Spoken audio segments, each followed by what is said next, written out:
tingnan natin kung paano 'to gumagana kasi first time ko pong, mag-order or gumamit nitong mga ganitong tag locator kasi gagamitin ko 'to para doon sa pusa namin. Kapag bibili kayo meron po siyang kasamang ganitong sticker na ang cute. Ganito naman po siya sa loob, meron po siyang cover. So ayan po yung ano natin, tag natin or locator natin. Din andito rin po yung manual niya, tsaka battery.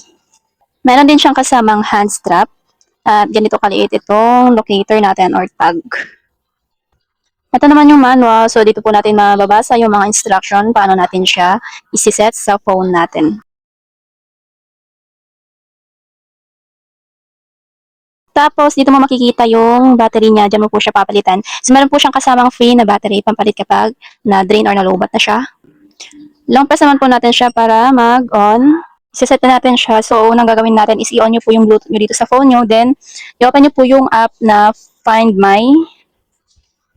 Yan. Tapos, next is, pinutin nyo po itong plus button. Tapos, click nyo po itong add other item. Ayan po yung pangalan ng locator na to or tag na to. So, connect na po natin siya. Kayo na bahala kung anong gusto nyo ilagay na pangalan.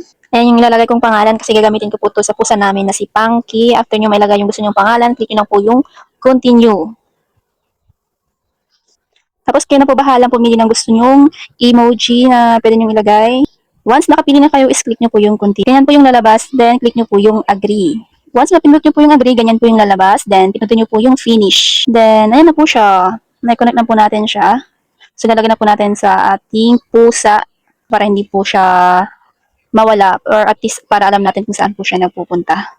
Meron na rin siyang kasamang ganito kakabsat. Ilalagay na natin to kay Punky kasi bagong pusa kasi namin to.